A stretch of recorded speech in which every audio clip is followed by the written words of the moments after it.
Welcome back to the Lima Locos Postgame Show, brought to you by Hot Take Sports. I'm Matthew, joined again by Brady and Isaac. A fun day here at Simmons Field. Started off around noon. The Locos completed their game against the Muskegon Monarchs. That game was suspended in the bottom of the fourth with no outs and 2 runners on. Our player of the game was Colton Ledbetter for the first game. He was 3 for 4, 3 hits, 4 RBIs. And the Locos, they just made quick work of it. I mean, they had a 4-0 lead already. Then they just came up. Patrick Dillon, interestingly enough, had an RBI double. That was the first pitch of the day, actually. It was supposed to be an 0-2 count on Howe, but due to injury, he was unable to play the game. So Patrick Dillon was supposed to go up and, as stated to us, take the last strike, with quotes around that. But he decided, hey, I get a chance to hit, so I think I'm just going to poke one out and, get a couple RBIs. Then he got to stay in the game at third base, too. Hey, whatever works. So the Locos got themselves to, 10? There in the bottom of the fourth. Yep. Then they didn't score again to the bottom of the seventh. Just walk-off single by Colton Ledbetter. One of 2 walk-offs tonight. That's true. That was the first of the walk-offs, but in the wise words of Clayton Scalino, we will get to that here in a minute. But first, we'll hit our first meme of the game. We had, as introduced by our wonderful PA man, Todd Walker, we had, after a 111-hour rain delay, we were able to continue our game against the Monarchs. So that was funny. 111. Oh my gosh. It was a bit of a delay, but back to it, and it was a beautiful day at the park, too.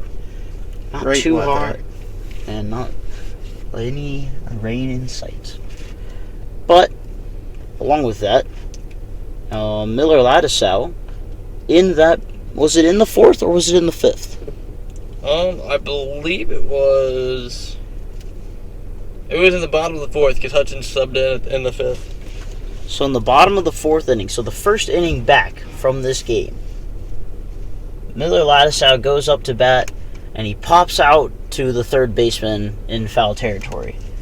But while doing so, he breaks his bat. So, before heading back to the dugout, he decided he was just going to finish it off and just snaps it in half right over his knee. Yeah, that's absolutely hilarious. So Miller, if you're listening to, we would like a piece of that bat. Probably got rid of it by now. Find it. We'd like a piece of that bat. But, that was pretty much it from Game 1. Neither team really seemed to be into it all that much. Then we transitioned into Game 2 against the Muskegon Clippers. That was the regularly scheduled game, so had that to look forward to after the run ruling of the Monarchs. And this one was a completely different feel to the game. The guys, there was a lot of energy to it. There was some nerve-wracking points for sure. And some electric innings for both sides. Trent Belli opened up the scoring for the Locos with a 3-run blast the other way. Oppo Taco straight into the Locos bullpen. Well needed. Then that would be about it until the top of the 6th. Muskegon would get a 3-run homer of their own from Noah Marcoux, who is trying to climb back as part of the league. He's in the top 5 in the league in home runs. They got a 2-run double, make it 5-3. They'll sit that way to the bottom of the 9th. I don't even know if the Locos had a hit until the bottom of the 9th after the second inning. I don't think we did. No, I think they had a couple. I think they had 1 or 2. Well, it sure didn't feel like it. It was a rough batting game. Until the 9th inning. Well, they had 9 hits and 5 of them came off the starter. Walk, So there was put out, single, That's walk, single. So they had one between the starter and the ninth. About to say, there was a lot of walks. We had bases loaded at one point. It's true, we stranded 10 runners or something like that. At one point, we had stranded 10 runners. On the walk front, we had 7. Wow.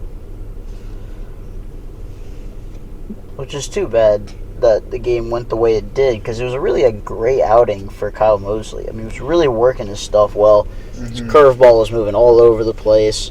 But, I mean, he had one mistake pitch to one of the best hitters in the league, and it was gone. And it was no doubt off the bat destroyed. For sure. And then in the bottom of the ninth rather, TJ Reeves would get second on a balk. Then Derek Jackson would signal him home. Then Daryl Buggs would come in to pinch run. And Jake Killingsworth singled him home. And then Trent Belli comes through for his third hit and fourth RBI of the day to walk it off. The man, the myth, the legend. Not to even mention Colton Ledbetter coming in to pitch it, and probably had a 7 or 8 pitch at bat. I thought it was 10. It might have been 10. I don't know. It was high, that's for sure. He came in, did what he had to do, and we got the win because of it. Yeah. I mean, there's some riding things that kind of assisted, but... Well, yeah. We had 2 ejections that game. Yes, that was our other meme of the game for the second game. Jake Smallwood got ejected early in the game, rather. I mean, 3rd or 4th inning. From a lot of arguing.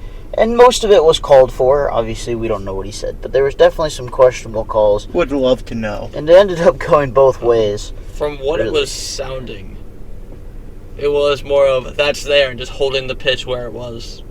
The umpire felt shown up is what I was being told by some of the coaches. Even if it's that's... Just deal with it. That's kind of weak. That's weak. Deal with it. But the umpires did end up getting the Clippers back, as they had somebody ejected from the dugout. I don't know how their starting pitcher didn't get ejected either. He was arguing with the umps quite a bit. But shout out to the Clippers catcher, Jansen, because he was the voice of reason for everybody. He's like, he brought his guys in and said, pretty much, I don't know what he said, but he probably said, shut up. Shut up and let's finish out this game. And it didn't work. Nope. We appreciate it. Yeah. The Locos come away with a 6-5 walk-off win. And our player of the game today, we said it once, Trent Belli, with his 3-run home run and his walk-off. Here's our interview with Trent Belli. Are you ready now? All right, I'm Matthew White of the Hot Take Sports Podcast, here with Trent Belli. As you can see, he is soaked. There's a good reason for that. We'll start from the beginning of the game, though. Here's that 3-run shot in the second inning. Aldo Taco, that was kind of different for us. What was kind of going through on that pitch? Well, that whole at bat, he threw me a lot of off speed, and I was kind of sitting on that pitch I hit the home run on, but he gave me a fastball, but fortunately I was still able to get the bat out front, and it just went opposite way and just kept going until he made it over the fence, so. Gotta love it. Right into the bullpen. The guys were riding the fence. They were having fun. It was feeling good. And then they came back. They got a 3-run shot of their own. And, it's baseball. And then they scored 2 more. Everybody's worried. Bats aren't rolling too much after your bomb, pretty much. And then all of a sudden, the bottom of the ninth comes up, and some stuff starts happening. We've been waiting for you to hit that bomb at home. Yeah. It finally happens. We've been talking about it. We just need you to do something at home. Yeah. We'll get another interview in. We'll have some fun. And then... Killingsworth gets the poke in front of you. Ledbetter gets on a big full count walk. And then you get this poke over here in the left field going opposite field again. What was going through your head, on deck and going up to the plate for that at bat? Yeah, for sure. Definitely was waiting in the dugout, waiting on deck to get up, hoping I would get in that situation. And it was a huge team effort there in the bottom of the ninth. All the guys pulled through that went up to the plate. And when I got up to the plate, I was just trying to see a pitch I could drive to the outfield to get the run in. And, first pitch, that's what I saw, and just drove a fastball into left field, and thankfully it fell. So, yeah. All right, and Trent electrifies the crowd, and on a perfect day to do it because it's autograph signing day for the Locos. So maybe get changed a little so you're not totally soaked for that, but go sign some autographs and have fun with the guys. For sure. Sounds good. Thank you. And here's our interview with Matt Furuto. All right, I'm Matthew White for the Hot Take Sports Podcast here with head coach Matt Furuto. I mean, crazy game tonight. I guess we'll just kind of get your initial reactions afterwards. Yeah, that's crazy that we got that done. I'm happy for our guys. They've been working hard, and to end the game like that is a lot of fun and really special. So, top of the third inning comes up, or second inning, I guess. Top of the second inning comes up, some really good defensive plays. We were talking about it up in the broadcast. Really good defensive plays. You're hoping they can spark some offense, and that's exactly what happens. What's going through your head after we get those 3 runs? Yeah, that definitely felt like we had it going. We kind of hit a lull, but their guy did a good job of holding us in. But yeah, we made some really good defensive plays that held some runs and kept us in there the whole game, and then we were able to thankfully break it open. So the All-Stars were all kind of getting their day off for the second game today. And then that bottom of the ninth comes up. Was that the plan coming in? Like, you knew if that was going to happen, we need to get this win? Yeah, they're just trying to figure out what was the best matchup for the time. And we know we have some really good bullets to pull out there. And so thankfully they came through and were ready to go and gave us some good at-bats. All right, last one. What does it mean for Trent Belli to come out and just have a huge game for the team all the way around?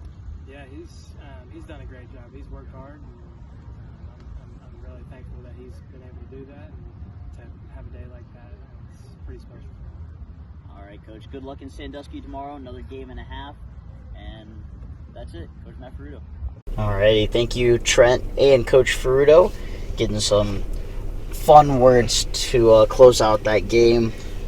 Very nerve-wracking, to say the least. And I'm sure Trent is very drenched still. Yes, he was soaked after the game with his walk-off. Fun to see. Yes. So, Brady, you want to hit us with some scores around the league tonight? I would love to, Matt.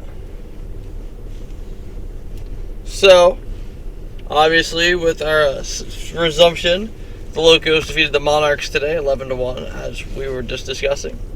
And your Lima Locos also, like we've been discussing as well, defeated the Muskegon Clippers 6-5 in walk-off fashion.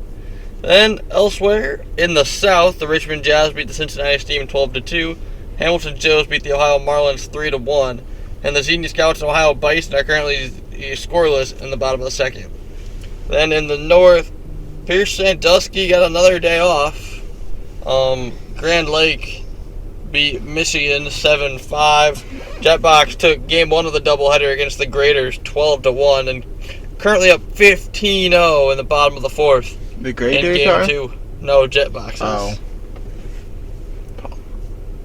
And then, as I mentioned, Sandusky, and I can't, trying to think who the other team with the day off is. Royal Oak. Sandusky and Royal Oak with the day off. All right. Thank you, Brady. And I believe that pretty well wraps us up. The Locos are on the road tomorrow for another game and a half, but they will be in Sandusky for both of those. First one will be picked up top of the 5th, I believe. No. Score 6-0. Is it top 5th? Bottom 4, 2 outs, 6 About to say, because 4-2. 5th inning, you can call it for rain. Yeah. You can call the game. You have to get through 5 innings. Yes, but Sandusky was not having that life. Yeah, pretty much. But yes. They will finish that game up first in the early afternoon. That game is 6-0. And then they will play a full 9-inning game after. This was the Lime Locos Postgame Show, brought to you by Hot Take Sports. Follow us and Lime Locos on all social media platforms. Hot Take Sports 16 for us all the way around. Of course, check out our website, hottakesports.online. And then on Twitter for the Locos, Locos Baseball. On Facebook, search Lima Locos Baseball. And on Instagram, Locos Official. We will see you next time.